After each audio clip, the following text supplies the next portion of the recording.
Police ಇದೆಯಲ್ಲ, ಅವ್ರ mind set ನನಗೆ ಅರ್ಥವಾಗೋದಿಲ್ಲ. ಈಗ ಅಲ್ಲಿ RSS ನವನ್ನ ಅರೆಸ್ಟ್ ಮಾಡಿದ್ದಾರೆ. ಕಾನೂನು ಪ್ರಕಾರ ಅವ್ನು ಮಾಡಿದ್ದು ತಪ್ಪು, ಅವನ್ನ ಕಾನೂನು ಪ್ರಕಾರ ಅರೆಸ್ಟ್ ಮಾಡಿದ್ದಾರೆ.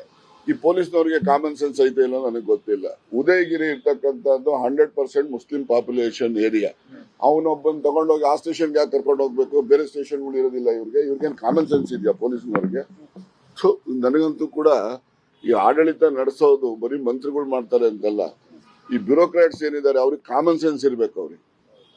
ಅವ್ರು ತಗೊಂಡೋಗಿ ಉದಯಗಿರಿ ಪೊಲೀಸ್ ಸ್ಟೇಷನ್ ಅಂದ್ರೆ 99% ಡಾಮಿನೇಟೆಡ್ ಬೈ ಮುಸ್ಲಿಮ್ಸ್.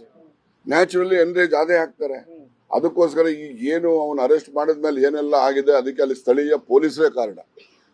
ಅವ್ರಿಗೆ ಕಾಮನ್ ಸೆನ್ಸ್ ಇದ್ದು ಬೇರೆ ಕಡೆ ಕರ್ಕೊಂಡೋಗಿ ಅವನ್ನ ಸ್ಟೇಷನ್ ಅಲ್ಲಿ ಇಟ್ಟರೆ ಏನಾಗ್ತಿತ್ತು ಇವ್ರಿಗೆ? ಇವ್ರ ತಲೆಯಲ್ಲಿ ಜ್ಞಾನ ಬೇಡವಾ ಇವ್ರಿಗೆ? ಈ ಪೊಲೀಸರು ಇಲ್ಲೆಲ್ಲ ಕೂತ್ಕೊಂಡು ಹೇಳ್ತಿರ್ತಾರೆ, ಇಲ್ಲಿ ಕೂತ್ಕೊಂಡು ಎಲ್ಲರೂ ಆ ಸ್ಥಳೀಯವಾಗಿ ಕೆಲಸ ಮಾಡ್ತಕ್ಕಂಥವ್ರಿಗೆ ಬುದ್ಧಿ ಇರ್ಬೇಕು ಅವ್ರಿಗೆ.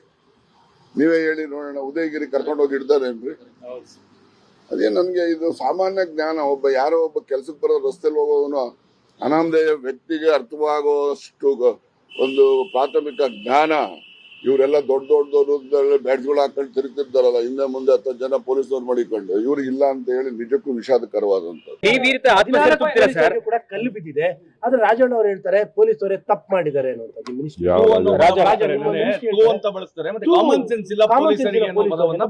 ಅದನ್ನ ಒಬ್ಬ ಮಂತ್ರಿ ಮೇಲೆ ಚೀಫ್ ಮಿನಿಸ್ಟರ್ ಅದ್ರ ಬಗ್ಗೆ ಉತ್ತರ ಕೊಡ್ತಾರೆ. ಚೀಫ್ ಮಿನಿಸ್ಟರ್, ಹೋಮ್ ಮಿನಿಸ್ಟರ್ ಮಾತಾಡ್ತಾರೆ. ಐ ಆಮ್ ಟೆಲಿಂಗ್ ಯು ನಮ್ಮ ರಾಜ್ಯದ ಈ ಮೈಸೂರು ಘಟನೆ ವಿಚಾರದಲ್ಲಿ ಪೊಲೀಸ್ ಅವರು ಒಳ್ಳೆ ಕೆಲಸ ಮಾಡಿದ್ದಾರೆ. ನನಗೆ ಯಾರೇನು ಬಳಸಿದಾರೋ ಗೊತ್ತಿಲ್ಲ. ನನಗೆ ಬಂದ ಮಾಹಿತಿ ಪ್ರಕಾರ ಮಾಧ್ಯಮದವ್ರ ಹತ್ರ ನಾನು ತಿಳ್ಕೊಂಡಿದ್ದೇನೆ.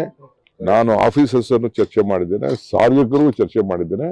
ಆಮೇಲೆ ನಾನು ಕೆಲವು ಮುಸಲ್ಮಾನ್ ಇವರು ಏನು ಲೀಡರ್ಸ್ ಏನಿದ್ದಾರೆ ಪಾಪ ಅವರೆಲ್ಲ ಬಂದು ಬಹಳ ಜನ ಕಂಟ್ರೋಲ್ ಮಾಡಿದ್ದಾರೆ.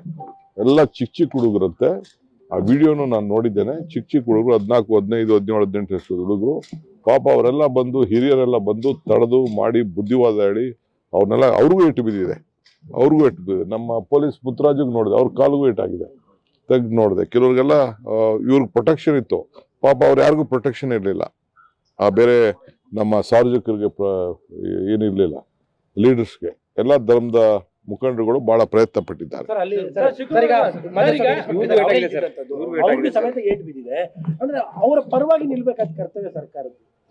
ನಾನ್ ಬಿಡ್ರಿ, ನಾನ್ as a deputy chief minister, CM ಅದನ್ನ ಮಾತಾಡಕ್ಕೆ ಅವ್ರ ಕೈಲಿ ಇವತ್ತು ಪಾಪ ಇನ್ನ ಅವ್ರಿಗೆ 1-8 ದಿನ ಬೇಕಾಗ್ಬೋದು ಅಂತ ಕಾಣ್ತದೆ. ಅವ್ರ ಒಂದಿನ ಮಾತಾಡ್ತಾರೆ. ನಾನು ಇಲ್ಲೇ ಬಂದು ಇದೇ ಭೂಮಿಲಿ ಮಾತಾಡ್ತಾ ಇದ್ದೀನಲ್ಲ, ನನ್ಕಿನ್ನ ಅಥಾರಿಟಿ ಯಾರು ಬೇಕು? FIR ಹಾಕೋದ್ ತಡ ಆಗತ್ತೆ ಅನ್ನೋ ಒಂದ್ ಕಾರಣಕ್ಕೆ ಪೊಲೀಸರ ಮೇಲೆ ಕಲ್ತುಡ್ತಾರೆ ಅಂತಂದ್ರೆ ಅವ್ರ ಮನಸ್ಥಿತಿ ಏನಾಗಿದೆ ಹಂಗಾರೆ? ಅಲ್ಲಿ ಪರಿಸ್ಥಿತಿ ಏನು ಸರ್? ಪೊಲೀಸ್ ಇಮಿಡಿಯೇಟ್ ಆಗಿ ಅವ್ರಿಗೆ ಗೊತ್ತಾದ ತಕ್ಷಣ ಸುವ ಮೋಟೋ ಯಾರೋ ಹೇಳ್ತಾರೆ ಅಂತ ಅವ್ರ ಮೇಲೆಲ್ಲ ಮಾಡಕ್ ಆಗಲ್ಲ. ಪೊಲೀಸ್ ಅವ್ರಿಗೆ ವಿವೇಚನೆ ಇದೆ. ತಕ್ಷಣ ಅವ್ರು FIR ಹಾಕಿದ್ದಾರೆ. ಜೊತೆಗೆ ಏನು ಡ್ಯಾಮೇಜಸ್ ಆಗಿದೆ ಅದ್ರ ಮೇಲೂ FIR ಹಾಕಿದ್ದಾರೆ. ಅದೆಲ್ಲ ವಿಡಿಯೋ ಎಲ್ಲ ಸ್ಕ್ಯಾನಿಂಗ್ ಮಾಡ್ತಾ ಇದ್ದಾರೆ. ಎಲ್ಲರ ಮೇಲೂ ಕ್ರಮ. ಈ ಬಾರಿ ಇದೇ ರೀತಿಯಾದ ಹೇಳಿಕೆ ಕೊಡ್ತಾ ಇದ್ದಾರೆ ಸರ್ಕಾರದ ಹೇಳಿಕೆ ಕೊಡ್ತಾ ಇದ್ದಾರೆ ಸರ್. ಈಗ ನಾನು ಅದ್ರ ಬಗ್ಗೆ ಮಾತಾಡಕ್ ಹೋಗಲ್ಲ, ಚೀಫ್ ಮಿನಿಸ್ಟರ್ ಮಾತಾಡ್ತಾರೆ. ನಾವೆಲ್ಲ ಕಾರ್ಯಕರ್ತರು, ನಾಯಕರು, ಸಣ್ಣ ನಾಯಕರು ಬೇರೆಪ್ಪ. ನಾವು ಕುಬೇರರ ಮಾತಿಗೆ ಯಾವುದು ಪ್ರತಿಕ್ರಿಯೆ ಕೊಡಕ್ ಹೋಗಲ್ಲ.